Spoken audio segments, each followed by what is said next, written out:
ஒட்டுறீங்க, photo எடுக்கிறீங்க, வரீங்க. அது மட்டும்தான் உங்களுக்கு. அதான் அவ்வளோதான் முடிஞ்சிச்சு. நீதிமன்றத்தில் நாங்கள் போய் இந்த மாதிரி கொடுத்துருக்குறோம், அதுக்கான சாட்சி வீட்டு வாசலில் ஒட்டியிருக்கிறோம் பாருங்கன்னு சொல்லணும். அவ்வளோதானே. அது கிழிச்சா என்ன, கிழிக்காட்டி போனாலும் என்ன அதான, உனக்கு என்ன அதை பற்றி? ஏன் நீ இரவும் பகலும் அங்கேயே உட்காந்து செக்யூரிட்டி காவல் காக்கிறது அவன் வேலை?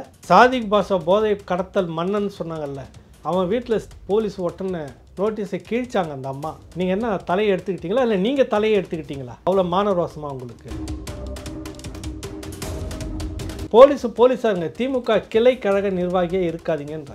இந்த திமுக அரசு முட்டாள்தனமாக செய்த ஒரு விஷயம், இந்த முன்னாள் இராணுவ வீரர் இந்த அரசு இப்படி தான் நடத்துமான்ற கேள்வி இந்தியா முழுக்க ஒரு கேவலமான ஒரு நிலையை ஏற்படுத்தியிருக்காங்க. உனக்கு என்ன அவ்வளோ அரிப்பு? இந்த கருப்பு சட்டை போட்டவங்களுடைய ஆசையை நீங்கள் நிறைவேற்றணுன்னா அதுக்கு வேறு விதத்தில் நீங்கள் நிறைவேற்றிக்கீங்க. இப்படி தான் வந்து ஒரு முன்னாள் இராணுவ வீரரை கொச்சப்படுத்தி அவமானப்படுத்தி இழுத்துட்டு போனது மட்டும் இல்லாமல் நீதிமன்றத்துக்கு முன்பாக அவர் சொல்கிறார் அந்த இராணுவ வீரர். இவர் ஏதோ அட்மிட் ஆயிருக்காரு ஹாஸ்பிட்டலில். இல்லை, அவருக்கு என்ன காயதில்லை, நகைக்கீரல் இருந்துச்சான். அடியை கொடூரமாக வாங்கினவன் சிறையில் இருக்கு. சட்டம் எப்படி இருக்குது பாருங்கள். இரும்பு ராடில் துணியை சுற்றி அடிச்சிருக்கிறாங்க அந்த முன்னாள் இராணுவ வீரரை. அவர் வந்து சிறையில் இருக்கிறாரு. வலுக்கட்டாயமாக போயிட்டு கைது பண்ணி கொண்டு வந்த நபர் வந்து ஹாஸ்பிட்டலில் படுத்துட்டு இருக்கிறார். சட்டத்தின்படி ஏமாற்றுவதற்கான ஒரு அயோக்கியத்தான இது. எத்தனையோ பல பாலியல் வன்கொடுமைகள் நடக்குது, அதுக்கெல்லாம் இந்த அளவுக்கு மும்முரம் காட்டல. ஒரு நடிகை ரொம்ப வருஷமாக நடந்துக்கிட்ட ஒரு கேஸுக்கு இந்த ஒரு நாளில் இவ்வளோ மும்முரம் காட்டுது. அவங்க ஏற்கனவே திட்டமிட்டுட்டாங்க. இந்த ஈரோடு இடைத்தேர்தல் முடிஞ்ச உடனே சீமானை கொச்சப்படுத்தணும், அவமானப்படுத்தணும், அசிங்கப்படுத்தணும், கைது பண்ணணும். ஒப்பாரி வச்சு அழுகுறாங்களாம். கைது பண்ணியே தீரணும், எங்களுக்கு அவமானமாச்சு. பெரியாரை கேவலப்படுத்திட்டு இந்த மண்ணில் ஒருத்தர் நடமாடிட்டு இருக்கலாமா? என்ன கொண்டாட போட்டுருவீங்க? நீங்கள் பேசக்கூடாதா? அவ்வளோ பெரிய யோக்கியனா? நாங்கள் வந்து தான் உங்களுக்கு சட்டை போட விட்டோம், நாங்கள் வந்து தான் ஜட்டி துவைச்சி காய போட்டு உங்களுக்கு மாட்டி விட்டோம், நாங்கள் வந்து தான் பல்லு விளக்க வச்சோம், நாங்கள் வந்து தான் விடுதலை வந்து. ஏய், அவனுடைய ஏக்கர் நல்லா 12 லட்சம் ஏக்கர் இருக்குது. எந்த கருப்பு சட்டையாவது இது வரைக்கும் போராடி இருக்காங்க? நீ எல்லாம் பெரியாரிஸ்ட்னு வரீங்க, சமூக நீதி பேசுகிறீங்க, சாதி ஒழிப்பின் பேசுகிறீங்க. உங்களுக்கு வெக்கமா இல்லை? உங்களுக்கு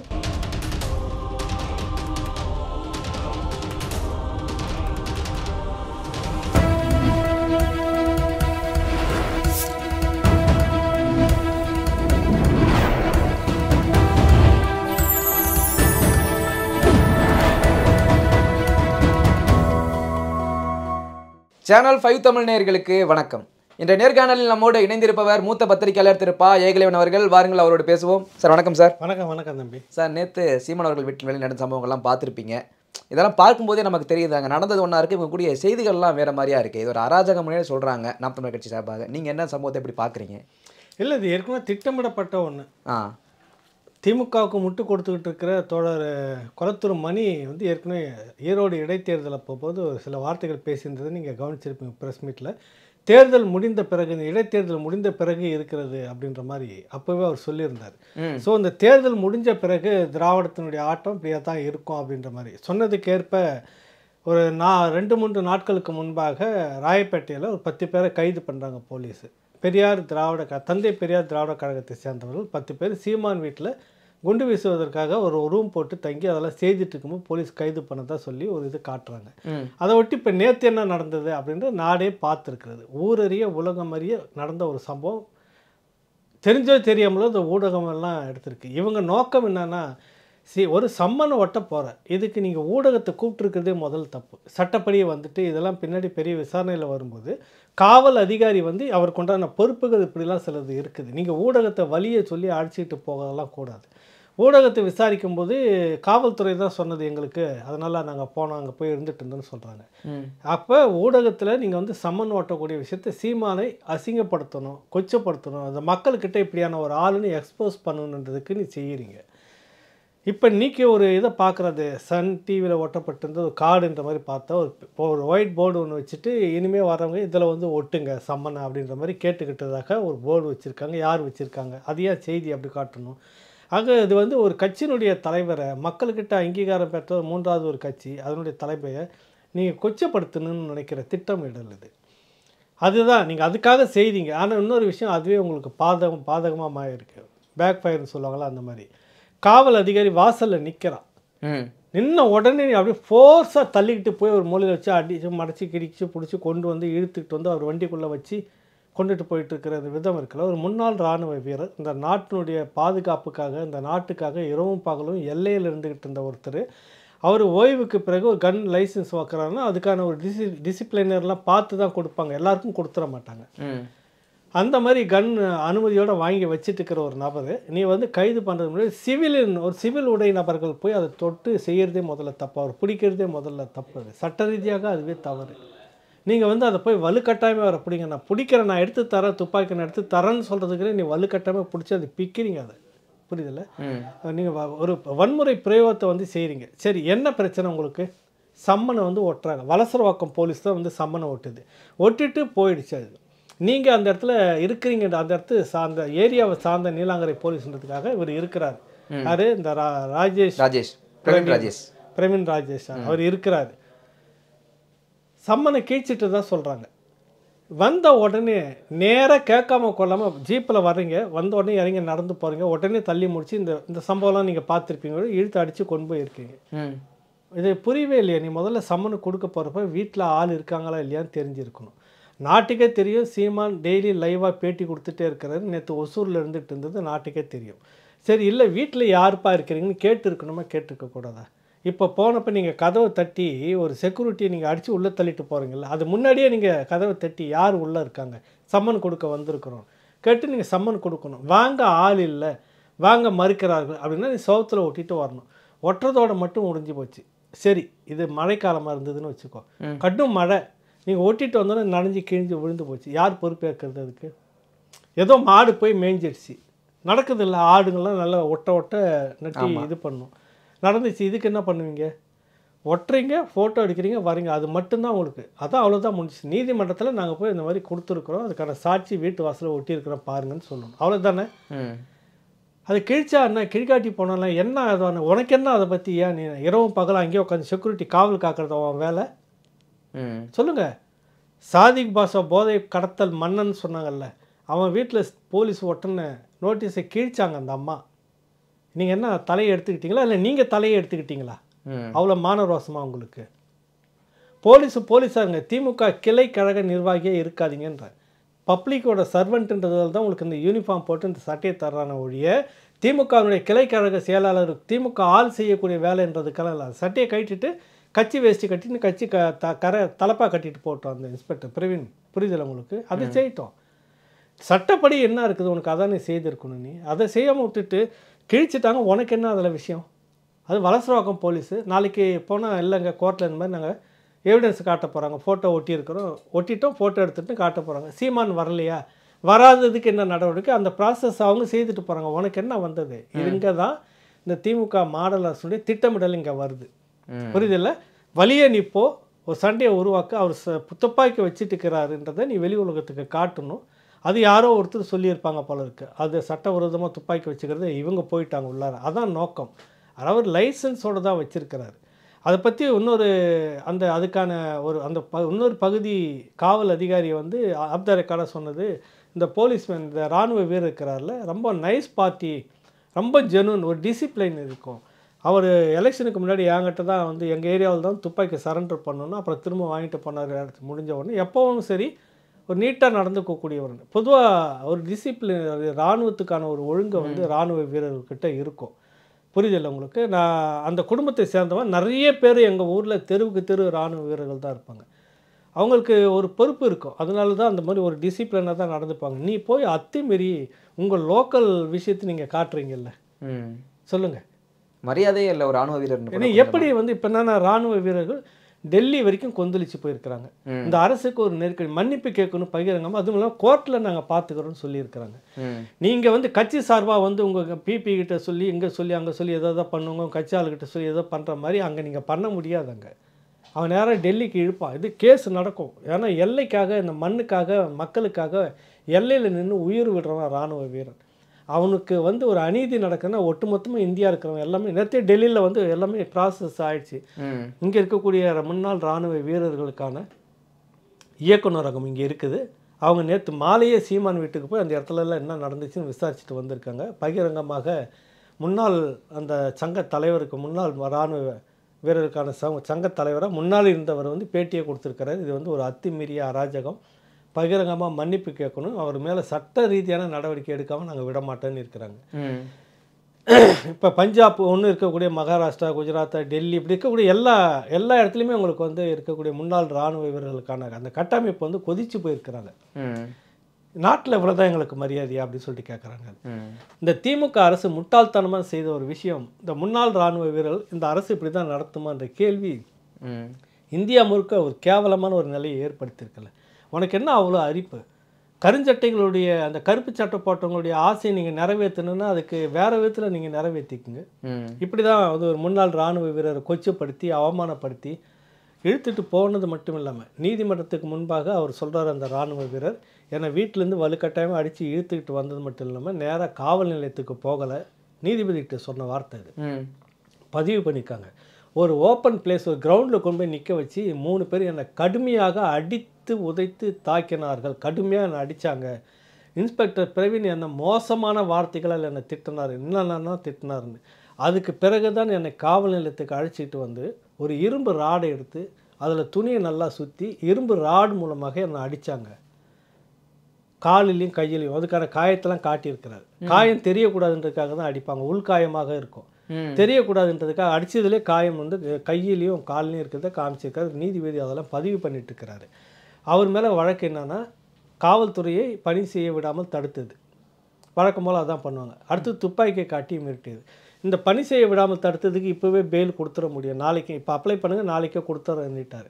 இந்த துப்பாக்கி வச்சு மிரட்டணுன்றதுக்கு என்னதான் வீடியோ ஆதாரம் இருந்ததுன்னு சொன்னால் கூட நான் பார்த்து அதை முடிவெடுக்க முடியாது, நீதிமன்றத்துக்கு நீங்கள் போங்க அப்படின்னு சொல்லிட்டு இருக்கிறாங்க. இந்த அவமானம் உங்களுக்கு வேணுமா? எத்தனை முறை நீங்கள் நீதிமன்றத்திட்ட வாங்கி கட்டிட்டு இருக்கீங்க? அசிங்கமாக கேட்குது நீதிமன்றம் உங்களை. உங்களுடைய பொய் வழக்குக்கு ஒரு நியாயம் இல்லையா சொல்லு? பல முறை உங்களை நீதிமன்றம் கொட்டி இருக்குது. இப்போ திரும்ப இந்த விஷயத்தில் தேசிய அளவில் நீங்கள் அவமானப்பட போகிறீங்க. இந்த கருஞ்சட்டைகளுடைய ஆலோசனை ஒன்று எங்கே போய் நிறுத்தியிருக்கு பார்த்தியா? நேஷ்னல் அளவில் நீங்கள் மானக்கேடாக அடி வாங்க போகிறீங்க. அடி வாங்குறதுனா வன்முறை கையால் அடிக்கிறது இல்லை, உங்களுக்கு அசிங்கமாக போகுது. சார் இப்படி ஒரு போலீஸ்கார் பண்ணும்போது மற்ற போலீஸ்காரங்க ஒரு கேள்வி கூட கேட்க மாட்டாங்களா? பார்க்கும்போது நமக்கே பச்சையாக தெரியுது. இல்லை, பல போலீஸ்காரர்கள் இதை வந்து அநீதினே சொல்கிறாங்க. நேற்று நீதிமன்ற வாசலில் இருந்த சில பேரை சொல்லக்கூடாது, இன்னாரெல்லாம் சொல்லக்கூடாது, அது சிக்கலாக இந்த அரசு. இது வந்து அராஜகம், அநீதி. ரொம்ப நைஸாக ஸ்மூத்தாக ஹேண்டில் பண்ணிட்டு போகிற விஷயம். ஏன் இவ்வளோ அரகண்டத்தனமாக இருந்தாலும் செய்தான்? யார் பேச்சே கேட்டிருக்கிறார், அது மட்டும் தெரியுது. இவர் யாரோ ஒருத்தருடைய கைப்பாவியாக, திமுகவினுடைய மேலிடத்தினுடைய கைப்பாவியாக இந்த இன்ஸ்பெக்டர் இருக்கிறாரு. இன்னொன்று என்னென்னா, இவருடைய தந்தையார் வந்து முன்னாள் பிரதமர் ராஜீவ்காந்தி கொலை வழக்கில் அந்த குண்டு வெடிச்சதில் இறந்து போனதில் அவருடைய தந்தையாரும் ஒன்று. அந்த கருணை அடிப்படையில் தான் இவருக்கு வேலை கிடச்சிருக்குது, வாரிசுன்ற அடிப்படையில். அந்த வெஞ்சன்ஸ் இவருக்கு இந்த தமிழ் தேசியம், இவங்க இந்த தேசிய தலைவரை ஆதரிக்கிறது, அந்த இயக்கத்தை ஆதரிக்கிறதுல அவருக்கு எரிச்சலாக இருக்கும் போல இருக்கு. அதை இப்படி காட்டியிருக்கிறாரு. இப்படிப்பட்ட ஒரு நபரை கொண்டு போய் அங்கே வச்சிருக்கிறாங்க அந்த நீலாங்கரை பகுதி. இதுக்காக திட்டமிடல் இருந்திருக்கு போல இருக்கு. இப்போ இதெல்லாம் வந்து பார்க்கும்போது ஒரு அத்துமீறிய ஒரு ட்ரெஸ்பாஸ், இது வந்து முழுக்க அத்துமீறி நுழைஞ்சிருக்குது. இது ஒரு நடந்த விஷயத்தை நான் சொல்கிறேன். 91-96 காலகட்டத்தில் மா நடராசனும் செல்வி ஜெயலலிதா அவர்களுக்கும், சசிகலாவுடைய கணவர் மா நடராசன் செல்வி ஜெயலலிதாவுக்கும் ஒரு பிரச்சனை வந்துடுது, கிளாஷ் ஆகிடுது. அப்போ அவர் என்னென்னலாம் பண்ணுறாரு அப்படின்றது கண்காணிக்கிறதுக்காக ஒரு உளவுத்துறை அதிகாரி எதுகுல திலகன்னு பேர், நான் அவரை பார்த்து சந்தித்து பேசி இந்த விஷயம் நடந்துட்ட உடனே வீட்டுக்கு போனேன். அவங்க வீட்டுக்காரமாக ஒரு பொமேரியன் நாய் வச்சுக்கிட்டு கதறி பேட்டி கொடுத்துட்டு இருக்கிறாங்க. நான் அப்போ நல்லா ஞாபகம் இருக்குது, உங்கள் வயசு இருக்கும். அந்த அவர் எதுகுல திலகம் உளவுத்துறை அதிகாரி அடித்ததாக ஒரு வழக்கு மா நடராசன் மேலே, கைது வாரண்ட் வாங்கிட்டாங்க. காவல்துறை இப்போ டிஜிபி வந்து ரிட்டையர்ட் ஆனார்ல, டி.கே. ராஜேந்திரன், அப்போ deputy commissioner of police DC, okay, அவர் தலைமையில் ஒரு 100 பேர் மா நடராசன் வீட்டுக்கு வந்துட்டாங்க. அரெஸ்ட் வாரண்ட் இருக்குது. அப்போ அவருடைய மா நடராசனுடைய நெருங்கிய நண்பராக இருந்த இன்றைக்கி காங்கிரஸ் கட்சியில் இருக்கிற திருச்சி வேலுசாமி வந்து அவசரமாக ஆட்டோவில் வந்து இறங்கி உள்ளே போகிறாரு. தடுக்கிறாங்கன்னு ஏற்று முறைச்சி நண்பன்ற முறையில் நான் பார்க்க வரேன், நீங்கள் யார் தடுக்கிறதுக்குன்ட்டு போகிறாரு. உள்ளே போயிட்டு அவங்கள டிஸ்கஸ் பண்ணுறாங்க. மா நடராசன் தரப்பில் சொன்ன விஷயம், இந்த டிசி வெளியே நிற்கிற போலீஸ் ஆஃபீஸருக்கு கேட்டுக்குள்ளே வரக்கூடாது, அரெஸ்ட் வாரண்ட் இருக்குது, சர்ச் வாரண்ட் இருந்தால் தான் வீட்டுக்குள்ளே நீ வரணும். புரியுதில்ல, சட்டம் என்ன சொல்லுதுன்றதை பாருங்கள். நீங்கள் அரெஸ்ட் வாரண்டே இருந்தாலும் கூட வீட்டுக்குள்ளே வந்து உங்களை அரெஸ்ட் பண்ண முடியாது, சர்ச் வாரண்டோட நீங்கள் வரணும். 100 போலீஸையும் விடிய வச்சு காத்துக்கிட்டு இருந்தாங்க அந்த வீட்டில், தெரியுமா உங்களுக்கு? நடந்துச்சு, இது வரலாறு. அதுக்கு மத்தியில் என்ன பண்ணுறாங்க, காலையில் வந்து சைதாப்பேட்டை நீதிமன்றத்தில் ஒரு போய் நேர் நின்று பெயில் வாங்கிக்கணுன்ற திட்டமிடல் ஒரு பக்கம் நடந்துக்கிட்டு இருக்குது. அங்கேயும் போலீஸ் ப்ரொடெக்ஷன் போட்டு வச்சுட்டு இருக்கிறாங்க ரகசியமாக. இவர் வீட்டுக்குள்ளே சுற்றிட்டாங்களே, சுற்றி ரவுண்டப் நைட்டெல்லாம் 100 போலீஸ் என்ன பண்ணுவீங்க? தப்பிச்சார் அந்த மனுஷன். எப்படி தெரியுமா? வீட்டு மொட்டை மாடியில் இந்த வீட்டுக்கும் பக்கத்து வீட்டுக்கும் ரெண்டு பலகையை போட்டு இங்கேருந்து நடந்து அந்த வீட்டுக்கு போய் இறங்கி அந்த வீட்டில் இருந்துட்டு வெளியேறிட்டார். அப்புறம் சைதாப்பேட்டைக்கு போகும்போது கைது பண்ணிட்டாங்கன்னு வச்சுக்கோ. சட்டம் என்ன சொல்லுகிறது? வீட்டுக்குள்ளே நீ வரக்கூடாது. நீ எப்படி இந்த வீட்டுக்குள்ளே உள்ள நுழைஞ்சு போவான்? அந்த பிரவீன் எப்படி போவார்? செக்யூரிட்டியை தள்ளிக்கிட்டே உள்ளே போய் அந்த வீட்டு வரைக்கும் அடித்து ஒரு வன்முறையை நீ ஏற்படுத்தியிருக்கிறேன்னா இது எப்படி? இது சட்டம் இல்லை. நான் சொல்ல வர்றது என்னன்னா, சன் டிவியும் இப்படியான போலீஸு மட்டுமே உங்களுக்கு கவர்மெண்ட் இல்லை, நீதிமன்றமும் இருக்குதுன்னு ஞாபகத்தில் வச்சுன்னு திமுக அரசு. புரியுதில்ல?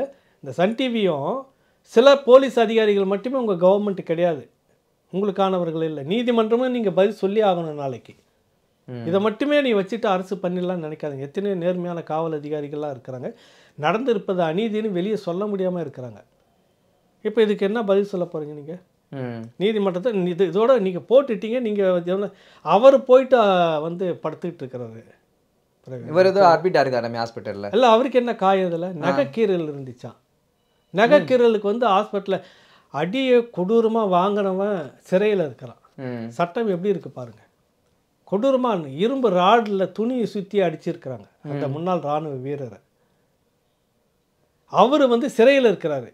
வலுக்கட்டாயமாக போயிட்டு கைது பண்ணி கொண்டு வந்த நபர் வந்து ஹாஸ்பிட்டலில் படுத்துட்டு இருக்கிறாரு. சட்டத்தின்படி ஏமாற்றுவதற்கான ஒரு அயோக்கியத்தான இது. நீங்கள் காவல்துறை இப்படி தான் செய்யும். எல்லா காவல்துறையில் இருக்கக்கூடிய எல்லாருமே சொல்லணும், நேர்மையான அதிகாரிகள்லாம் நிறைய பேர் இருக்கிறாங்க. சில பேர்லாம் நிறைய உதாரணமாக, ஏன் இதே பேர் இருக்கக்கூடிய city commissioner, police commissioner Arun இருக்கிறார்ல, அவர் அண்ணா நகரில் டெப்டி கமிஷனர் போலீஸாக இருந்தார். அப்போ டெப்டி கமிஷனராக இருந்தார். நான் தான் அதை அட்டன் பண்ணேன். கந்து வட்டி கொடுமையில் ஒரு குடும்பம் மோசமாக வந்து பிரபலமான விஐபி, அரசியல் பின்புலத்திற்கு மிகப்பெரும் விஐபி, சென்னை முழுக்க அவருக்கு ஏகப்பட்ட வீடு இந்த மாதிரி எழுதி வாங்கினது. கடன் வாங்குறாரு, தொழில் செய்கிறாரு, அவர் லாரி வச்சுருக்கிறாரு. அதில் வந்து சிக்கல் வருது. கட்டுறதுக்குள்ளாகவே வீட்டு லாரி, அந்த லாரியை எடுத்தாச்சு, வீட்டையும் பறிமுதல் பண்ணியாச்சு. வீட்டிலேருந்து அப்படியே தூக்கிட்டு போயிட்டு சென்னைக்கு வெளியில் போட்டுட்டு வீட்டு முழுக்க ரவுடி கும்பலை வச்சு ஆதிக்கம் பண்ணிகிட்டு இருக்கிறாரு. எங்கெங்கேயோ போய் பார்க்குறாங்க. அந்த குடும்பம் இவர்கிட்ட தான் வந்து நிற்கிது. இந்த நேர்மையான அதிகாரின்னு சொல்லக்கூடிய இந்த அருண் பெருக்கிறாரில் டிசி பார்த்து இது அநீதி இல்லையா, அது வந்து எவ்வளோ பெரிய அயோக்கியத்தானே இது. இறங்குறாரு. அவருக்கு ஏகப்பட்ட அழுத்தம் மேல் இடத்துலேருந்து உயர் அதிகாரி. இந்த ஃபோன் மேலே ஃபோனு, அதை கைவிடுங்க கைவிடுங்க. ஒரு பொலிட்டிக்கல் பார்ட்டி, பெரிய பின்னணி, பிரபலமான நாளேடுகள் பின்னணி, உங்களுக்கு புரியும். நீ யாராக இருந்தாருன்னு சொல்லிட்டு அழகாக டீம் எல்லாம் மொத்தமே அரெஸ்ட் பண்ணி தூக்கி எல்லாத்தையும் பண்ணி அவரை கைது பண்ணுறதுக்கு உச்சகட்டமாக போயிட்டார். ஆடி போயிட்டான் மனுஷன். எங்கெங்கேயோ சொல்லி நிறுத்து நிறுத்து நிறுத்துன்னு கடைசி அந்த வீட்டை காலி பண்ணிவிட்டு அந்த வீட்டில் அதே பாதிக்கப்பட்ட அந்த குடும்பம் வச்சவர் தான் அந்த இப்போ இருக்கக்கூடிய நடந்திருக்கு. இந்த மாதிரி நிறைய நடந்திருக்குது.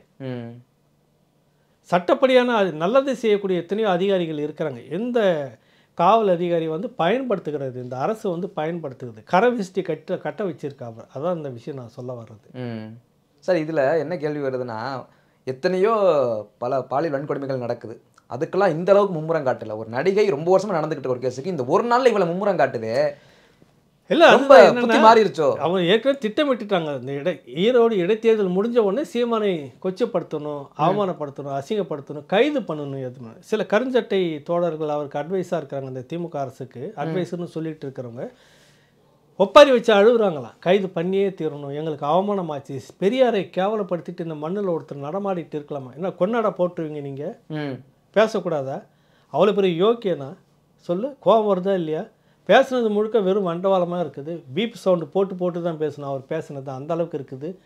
இல்லைன்னா நீங்கள் விடுதலை முழுக்க எடுத்து வெளியே விடுங்களேன். ஏன் மறைச்சி வச்சுட்டு இருக்கீங்க?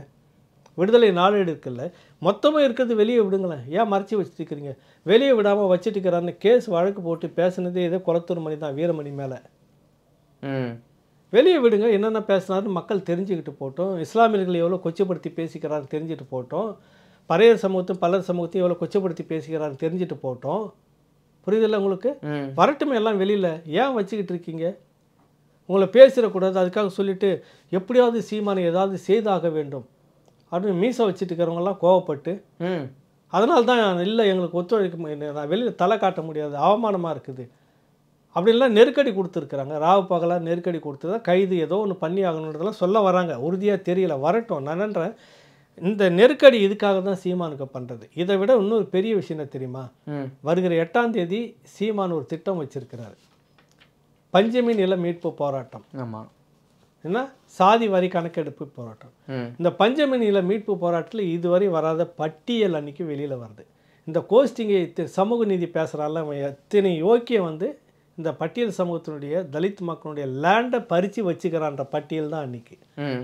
இது மிகப்பெரிய அளவில் ஒரு ஆர்கனைஸ் பண்ணி எடுத்துகிட்டு போகிறாரு. இதுக்கு முன்பாக சீமானை கைது செய்து நீர்த்து போக செய்ய வேண்டும் இந்த போராட்டத்தைன்னு. ஏன்னா இது வரைக்கும் யாரும் இதை பேசுனாக்கா ஒரு குறிப்பிட்ட விடுதலை சிறுத்தைகள் பேசும், மனு கொடுப்பார், அங்கேயே உட்காந்துட்டு இருப்பார். அதை தாண்டி அவரால் நகர்த்த முடியாது. சின்ன சின்னதாக இயக்கங்கள் பேசிட்டு இருக்கும், பேசி பேசி ஓஞ்சி போச்சு. முதல் முறையாக ஒரு பொது அரசியல் கட்சி, பொதுவான ஒரு கட்சி, பெரிய கட்சி, அங்கீகாரம் பெற்ற ஒரு கட்சி இந்த பிரச்சனையை எடுத்து பேசுதுக்குன்னா தேசிய அளவில் சர்ச்சையாகும். புரியுதில்ல? இது நீங்கள் சாதாரண விஷயம் இல்லை, அது செட்டில்மெண்ட் லேண்ட். அது அவங்கள தவிர வேறு யாரும் அதை எடுத்துக்கக்கூடாது. ஒரே ஒரு உத்தரவு போட்டு அடுத்த நிமிஷமே பட்டாவை கேன்சல் பண்ணலாம். அப்படிப்பட்ட இடத்த இன்றைக்கி இந்த யாவாவ பள்ளிக்கூடத்துக்காக இந்த இடத்த மலைச்சி வச்சுருக்கிறான். புரியுதில்ல? சிபிஎஸ்சி பள்ளிக்கூடம் பெருசாக பேசிக்கிறீங்கல்ல. ஆமாம். என்ன தனியார் ஒரு தொழில் நிறுவனம், பிரபலமான காட்டன் தொழில் இருக்கிற நிறுவனம் பஞ்சமி லேண்டை ஆக்கிரமித்து வச்சுருக்கு. இந்த அரசு உடந்த அதுக்கு இந்த அரசு உடந்த எத்தனை பேர் இந்த அரசு உடந்தையில் இன்றைக்கி இந்த இடத்தெல்லாம் வச்சுக்கிட்டு இருக்கிறாங்க. எல்லா பட்டியலும் வரும். இது பேசு பொருளாக மாறிடக்கூடாது. வருகிற 26 தேர்தலில் கேவலப்பட்டு போயிடுவோம் நம்ம. எந்த மக்களுக்காக இந்த பெரியார் மண், பெரியார் விடுதலையை வாங்கி கொடுத்தார், அதே அந்த மக்களுடைய லேண்டை நம்ம வாங்கி வச்சுட்டு மோசடி பண்ணிட்டு இருக்கிறோம் அந்த மக்களை அப்படின்னு சீமான் இதை பெரிய பிரச்சாரமாக எடுத்துகிட்டு போயிடுவாங்கன்ற நோக்கம் தான். நீங்கள் இவ்வளோ பரபரப்பாக சீக்கிரமாக ஏதாவது செய்து வச்சிட முடியுமான்னு பார்க்குறீங்க. இன்றைக்கி மாலை அதை கொடுத்துருக்கிற சம்மனில் 41 பிரிவு செக்ஷன் வந்து சொல்லியிருக்குது. அதன்படி என்னென்னா இன்று மாலைக்குள்ளே விசாரணைக்கு அவர் வரன்னிட்டார். விசாரணைக்கு புறப்பட்டு வந்துட்டு இருக்கிறார். இப்போ இன்று மாலை வருகிறார். விசாரணைக்கு பிறகு கைது செய்யவும் அவங்களுக்கு முடியும். புரியுதில்ல? விசாரணைக்கு பிறகு அவங்களுக்கு வந்து கைது பண்ணி, ஓகே விசாரணைக்கு வந்துட்டீங்க, கைது பண்ணுறோம், கோர்ட்டில் ப்ரொடியூஸ் பண்ணுறோம், நீங்கள் அப்புறமா பெயில் எடுத்துக்கங்க. இதான ஒரு வழக்கு வருது, பதிவு பண்ணுறாங்க, என்கொயரி பண்ணுறாங்க, கைது பண்ணி உள்ளே அனுப்பிச்சிடுவாங்க. இது நடைமுறை இதுதான். அப்புறம் நீங்கள் பெயில் எடுத்துகிட்டு வரணும். பெயிலுக்கு போகும்போது ஏற்கனவே வெடிகுண்டு வீசுவோன்னு சொன்ன அந்த வழக்கு ஒன்று இருக்குது. அதன் பேரில் ஒரு சம்மனை கொடுத்து திரும்ப நிறுத்திக்கிட்டே இருப்பீங்க. இதில் பெயில் எடுக்கிறதுக்குள்ளே எடுத்துட்டாங்கன்னொடனே டக்குன்னு அந்த சம்மனை கொடுத்து திரும்ப சிறையில் வைப்பீங்க. அதுக்கு பெயில் எடுத்த உடனே இன்னொரு வழக்கு ரெடியாக இருக்குது உங்களுக்கு. அதுக்கு ஒரு சம்மனை கொடுத்து அதுக்கு ஒரு நீண்ட இப்படியே சிறையில் வச்சுக்கிட்டு இருக்கலப்ப இதை நீர்த்து போக செய்ய முடியும். இந்த விஷயத்தை பஞ்சமி நில மீட்பு போராட்டம் இந்த உண்மைகள் வெளியே வராமல் இருக்கணும். அவ்வளோ அழிச்சாட்டியம் பண்ணிகிட்டு இருக்கிறாங்க. முரசொலி கேஸு சுப்ரீம் கோர்ட்டில் இருக்க மூலப்பத்திரம்னு சொன்னாவே உங்களுக்கு கோபம் வந்துடும். நீங்கள் யாருன்னா போயிட்டு மூலப்பத்திரம் மிஸ்டர் அப்படின்னு சொல்லி பாருங்களேன். மிஸ்டர் மூலப்பத்திரம்னாவே இவங்களுக்கு கோபம் வரும். புரியுதுல்ல? முரசொலி மூலப்பத்திரம் எங்கேன்னு மட்டும் கேளுங்களேன், கோபம் பொத்துக்கிட்டு வரும் உங்களுக்கு. நாங்கள் தான் வைத்துக்கிறோம், நீதிமன்றத்துக்கு கொடுத்துருக்கோம், அங்கே கொடுத்துட்டே மூலப்பத்திரத்தை காட்டுங்கன்னா இல்லை நாங்கள் நீதிமன்றத்துக்கு கொடுத்துருக்கோம். இப்படி தான் பேசிகிட்டு இருக்கிறாங்க இவங்க. அறிவாலய இடத்துலையே வந்து அந்த சிக்கல் இருக்குதுலாம் சொல்லியிருக்கிறாங்க. அது வந்து ஒரு பெரிய ரியல் எஸ்டேட்டுக்கிட்ட இருக்கிறவர்கிட்ட எப்படி வாங்கணுதுன்னு அது ஒரு தனி கதை இருக்குது. அது வேறு விஷயம். திருமாவளவன்கிட்ட வந்து செல்வி ஜெயலலிதா அவர் கூட்டணி சேர்ந்தப்போ இனி நீங்கள் அறிவாலயம் போவீங்க, திமுக பக்கம் போவீங்கன்னாக்கா அறிவாலயத்துக்கு போகிறப்ப நாங்கள் பஞ்சமி நிலம் மீட்பதற்காகத்தான் அறிவாலயம் போவோம்னு பேட்டிலாம் கொடுத்துருக்கிறாரு. அவர் இன்னும் மனு கொடுத்து உக்காந்துட்டு இருக்கிறாரு. இப்போ இந்த விஷயத்தை சீமான் கையில் எடுக்கிறாருன்ற இன்னொரு பெரிய பதைப்பு. காலம் முழுக்க இந்த ஒடுக்கப்பட்ட தாழ்த்தப்பட்ட அப்படின்னு அவங்க சொல்கிறாங்கல்ல, தலித் மக்கள் அப்படின்னு தீக்காரங்க சொல்லிட்டு இருக்கிறாங்கல்ல, பெரியாரிஸ்டுங்க சொல்லிட்டு இருக்கிறாங்களே, இந்த மக்களுடைய நிலத்தை மீட்கிறதுக்கு எந்த காலத்தில் போராடி இருக்கிறாங்களே, எப்படிப்பட்ட அயோக்கியர்கள் தெரியுது அவங்களுக்கு. நாங்கள் வந்து தான் உங்களுக்கு சட்டை போட விட்டோம், நாங்கள் வந்து தான் ஜட்டி துவைச்சி காய போட்டு உங்களுக்கு மாட்டி விட்டோம், நாங்கள் வந்து தான் பல்லு விளக்க வச்சோம், நாங்கள் வந்து தான் விடுதலை வந்து அவனுடைய ஏக்கர் நிலம் 12 லட்சம் ஏக்கர் இருக்குது. எந்த கருப்பு சட்டையாவது இது வரைக்கும் போராடி இருக்கிறான்னா? நீ எல்லாம் பெரியாரிஸ்ட்னு வரீங்க, சமூக நீதி பேசுகிறீங்க, சாதி ஒழிப்புன்னு பேசுகிறீங்க, உங்களுக்கு வெக்கமா இல்லை? உங்களுக்கு கேட்போம்ல, அந்த கேள்வி வருது இல்லை? கண்டிப்பாக கேட்பார்ல, மேடையில் கேட்பார்ல. கருப்பு சட்டை போட்ட யோக்கியம் எவனாவது இந்த போராட்டத்துக்கு முன்னே நின்றுருக்கிறானா, துப்பாக்கி சூட்டில் இறந்துருக்கிறானா? வரணும் இல்லை? அப்புறம் என்னத்துக்கு நீ பெரியாரை தூக்கின்னு சுற்றுறீங்க நாடாக தெருவா? வெக்கமா இல்லை உங்களுக்கு? கேள்வி வருமா இல்லையா? எங்கே அந்த வீரமணி எங்கே வந்திருக்கணுமா இல்லையா? பஞ்சமர் நிலம் இந்த மக்களுக்கு, ஒடுக்கப்பட்ட மக்களுக்காக பிரிட்டிஷ்காரன் கொடுத்தது, இது அநீதி, இது பெரியார் கொள்கைக்கு எதிரானது, சமூக நீதிக்கு எதிரானது, வந்திருக்கணுமா இல்லையா வீரமணி ரோட்டுக்கு? அப்புறம் எதுக்கு உனக்கு பெரியார் சிலை, எதுக்கு உனக்கு பெரியார் கொள்கை? அடமானம் வச்சுட்டு போயேன் டெல்லியில். காவிக்கிட்ட அடமானம் வச்சுட்டு போயேன். காவிக்கும் உனக்கு என்ன வித்தியாசம் இருக்குது? இவன் வளர்ந்துடக்கூடாது, ஒடுக்கப்பட்ட சமூகம் அப்படின்றது அவனோட உனக்கு அதிகமாக இருக்குல்ல. கருப்பு சட்டை போட்டவங்களுக்கு இருக்கு இல்லை அப்படின்னு நீங்கள் அத்தனை பேரும் நீங்கள் தான் போராடி இருக்கணும் இந்த மக்களுக்காக. சொல்கிறீங்கல்ல, பெரியார் வந்து தான் ஒடுக்கப்பட்ட மக்கள் அப்படின்னு பேசுகிறீங்கல்ல. இந்த மக்களுக்கான நிலமீட்பு போராட்டத்தில் இது வரைக்கும் உங்களுடைய பங்களிப்பு என்ன? எத்தனை இடத்துல போராடி இருக்கீங்க? இப்போ திருமாவளவன் வந்து கொடுத்துருக்கிறார், அவரால் பேச முடியாது, அவர் ஒரு அடிமையாக உட்காந்துட்டார். 2 சீட்டோ 4 சீட்டோ வேணும் கேட்டால் இந்த அரசு கொடுக்காது. பஞ்சமி நிலமும் நம்ம அழுத்தமாக போராடவும் முடியாது இருக்கிறார்ல. நீங்கள் இப்போ கருஞ்சட்டைகள் இத்தனை பேர் இருக்கீங்கல்ல, ஒடுக்கப்பட்ட மக்கள், தாழ்த்தப்பட்ட மக்கள், பட்டியலின மக்கள், தலித் மக்கள்னு சொல்லக்கூடிய இளைஞர்களுக்கு நான் சொல்கிறேன், இந்த பெரியாரிசம் பெரியார்னு சொல்லிட்டு இருக்கிறவங்களாம் குண்டு வீசுறதுக்கும், குண்டு செய்கிறதுக்கும், கொடி பிடிக்கிறதுக்கும், கோஷம் போகிறதுக்கும், ஜெயிலுக்கு போகிறதுக்கும் தான் அவனை பயன்படுத்துவான். இனிமேல் வந்தானா கழட்டி அடிங்க அவனை. உன்னுடைய நிலத்தை மீட்கிறதுக்கு அவனை கூப்பிட்டு பாரு போராட்டத்துக்கு. வாங்க தோழர், இந்த பஞ்சமி நிலம் எங்களுக்காக கொடுக்கப்பட்ட நிலம் இருக்குது, இதுக்கு போராடி ஒரு முடிவு காட்டுற வரைக்கும் தொடர்ச்சியாக ஒரு போராட்டம் பண்ணணும். இந்த பட்டியல் இனத்த மக்கள் பெரியாரிஸ்ட்னு சொல்லிட்டு இருக்கிறவங்க கூட இருக்கிறாங்களே கேட்டு கூப்பிடுங்க. நீங்கள் குளத்தூர் மணியோ வீரமணியோ கோவை ராமகிருஷ்ணன் வராங்களா பாருங்கள். உங்களை பயன்படுத்துவான். பட்டியல் சமூகத்து மக்களை வாங்க தோழர், பெரியார் வந்துட்டார், பெரியாருடைய விஷயம் நம்ம விட்டு கொடுத்துடலாமா? இந்த பெரியார் அம்பேத்கர் படிப்பாங்கன்னு சேர்த்து ஓட்டிவான். எது அம்பேத்கர் பெரியார் ஒன்றா ஒரே யூனிவர்சிட்டியில் படித்த மாதிரியும், ஒன்றா உட்காந்து இந்திய அரசியல் சாசன சட்டத்தை இவங்களாம் உட்காந்து எழுதின மாதிரியும், ஒன்றா சேர்ந்து நாடு முழுக்க போராடி சுற்றின மாதிரியும். அவர் கிடப்பில் போட்டு வச்சுட்டார், இவரை கண்டிக்கவே இல்லை. இந்த மனிதன்கிட்ட ஸ்திரத்தன்மை இல்லை அப்படின்னே சொல்லியிருக்கிறார் அம்பேத்கர். அன்ஃபிட்டு, புரியுதில்ல, பெரியார் அன்ஃபிட்டுன்னே சொல்லிட்டார் எப்போவே. ஆனால் இவர் பெரியார் அம்பேத்கர் படிப்பகம் பெரியார் ஏன்னா இவனை கூட வச்சுக்கிட்டு தானே நீ போராடணும். கொடி பிடிக்கிறதுக்கும், கோஷம் போகிறதுக்கும், வெடிகுண்டு செய்கிறதுக்கும், சிறைக்கு போகிறதுக்கும் தாழ்த்தப்பட்டவனுக்கு வேணும். நீ மேலே உட்காந்துட்டு அவனை வேலை வாங்கிட்டே இருப்ப. இவ்வளவு பேசக்கூடிய நீ அந்த மக்களுக்கான பஞ்சமி நிலம் மீட்புக்காக வரணுமா இல்லையா? இப்போ நான் சவால் வைக்கிறேன், பெரியாரிஸ்டில் இருக்கக்கூடிய ஒடுக்கப்பட்ட இளைஞர்கள் எல்லாரும் சேர்ந்து வீரமணிக்கிட்டையும், கோவை ராமகிருஷ்ணன்ட்டையும், குளத்தூர் மணிக்கிட்டையும், இன்னும் இருக்கக்கூடிய எல்லாருக்கிட்டையும் பேசி இந்த பஞ்சம நில மீட்பு போராட்டத்தை முன்னெடுக்கிற வரைக்கும் பெரியாரிஸ்டுகள் இதை விட்டு நவரக்கூடாதுன்னு புதுசாக ஒரு கோரிக்கையை வைங்க. நீங்கள் கூப்பிடுங்க, களத்துக்கு வராங்களான்னு பார்ப்போம். இல்லை சார், இன்னைக்கு என்னென்ன சால்ப்பு சொல்லிட்டு ஓடுவாங்க தெரியுமா உங்களுக்கு? இதெல்லாம் பேசு பொருளாக வந்துடக்கூடாது. வர 8ஆம் தேதி பேசிடக்கூடாது சீமான். பஞ்சம நில மீட்பு மாநாடு பெருசாக நடந்துடக்கூடாது. இவங்களுடைய கோவனம் உருவிடும், சுத்தமாக உருவிட்டுருவாங்க. அதெல்லாம் முடிஞ்சு போச்சு. பெரியார் சேர்ந்த சமூக நீதி, சாதி ஒழிப்பு, இனிமேல் பேசிட்டு வெளியில் வந்தாங்கன்னா அங்கங்கே துப்ப ஆரம்பிச்சிருவாங்க. அதுக்கு ஏதாவது சீமானை வந்து சிறுமைப்படுத்தணும். அந்த விஷயத்தை எடுத்து போராடக்கூடிய ஒரு நபரை பாலியல் வழக்கு, பண மோசடி, இப்படி அப்படின்னு சொல்லி தொடர்ச்சியாக டேமேஜ் பண்ணிகிட்டே இருந்தாங்கன்னா அதனுடைய வீரியம் குறைஞ்சிரும். இது காலகாலமாக அந்த திராவிட ஜெனட்டிக்கில் இருக்குது. 67க்கு வர்றதுக்கு முன்னாடி இருந்தே என்னென்னலாம் பொய் பிரச்சாரம் பண்ணி எத்தனை தலைவர்களை வீழ்த்திருக்கிறாங்கன்னு பட்டியலே இருக்குது. அந்த யுத்தியை திரும்ப நீங்கள் சீமான், இது வந்து ஒரு அறக்கண்டத்தனமாக நிற்கிற உருவம் சீமான். அவர் பெரிய அப்படியாக்கும் இப்படியாக்கெல்லாம் நாங்கள் புகழ்ந்து பேசலை. உங்களுடைய அந்த அவமானப்படுத்துறதுக்கெல்லாம் தாண்டி தான் அரசியலில் நின்றுட்டுருக்கிறார், இன்னும் நின்றுட்டுருக்கிறார். நீ இன்னும் எத்தனை விஜயலட்சுமியில் கொண்டு வந்து நிறுத்தினாலும் அதே வேகம், அதே வீரியம் இருக்கும். பேச வேண்டியதை பேசிட்டு தான் போவார். ஓகே சார், எங்களுடைய பல்வேறு கேள்விகளுக்கு உங்கள் நேரத்தை ஒதுக்கி பதில் தமைக்கிறோம். நன்றி சார், தொடர்ந்து பேசுவோம். நன்றி, வணக்கம் நம்பி.